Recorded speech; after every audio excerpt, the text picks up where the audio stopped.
मुझे पहुंचने में देर हो गई, अब 10 बज गए हैं, तो मेरी आत्मा कहती है कि मुझे कानून नियम का पालन करना चाहिए और इसलिए मैं आप सबकी क्षमा मांगता हूं, लेकिन मैं आपको विश्वास दिलाता हूं कि मैं दोबारा यहां फिर से आऊंगा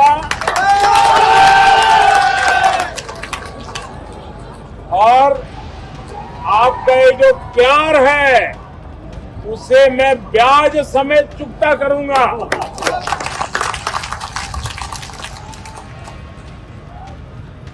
भारत माता की, भारत माता की।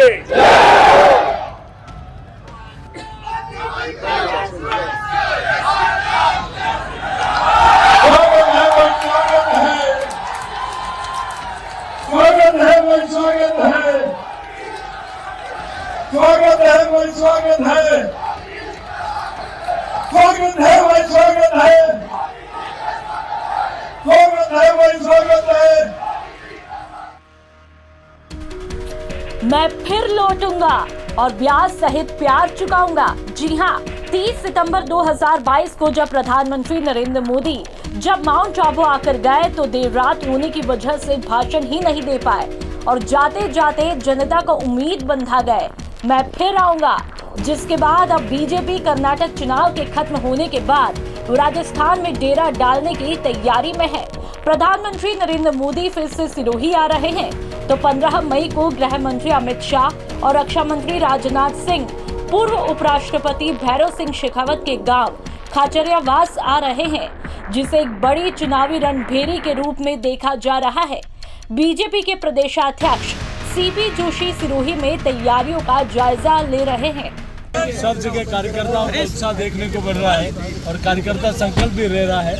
इस सरकार को अराजकता जिसने फैलाई 4.5 वर्षों में विकास को अवरुद्ध किया, ऐसी सरकार को राजस्थान से अपदस्थ करना। सर, मोदी जी का कोई कार्यक्रम है 12 मई को बताया जा रहा है, क्या है? देखिए, निश्चित रूप से माननीय प्रधानमंत्री समय सीमा निकलने के बाद वो पहुंचे, लेकिन उन्होंने जनता के बीच में एक ऐसा संदेश देंगे, आज भी जनता उनको हृदय की गहराई में रखती है, क्योंकि वो सबको प्रणाम करके गए और ये कह के गए मैं फिर से आऊँगा।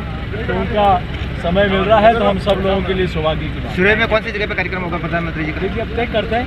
सर मेरा सवाल है ये कि प्रदेश अध्यक्ष के तौर पे आपकी नियुक्ति हुई, तो क्या जिले में भी कुछ परिवर्तन देखने को मिलेगा जिलाध्यक्ष के रूप में, या अभी पूरे प्रदेश में प्रवास कर रहे हैं, उसके बाद देखते हैं पूरे प्रदेश में एक बार प्रवास हो जाए।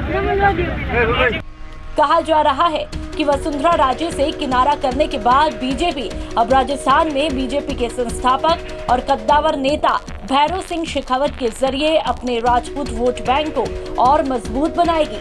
पिछली बार आपको बता दें कि आनंदपाल मामले में राजपूतों की नाराजगी की वजह से वोटों के मामूली अंतर से चुनाव हारने वाली बीजेपी राजपूत वोट बैंक को फिर से अपना मजबूत किला बनाएगी।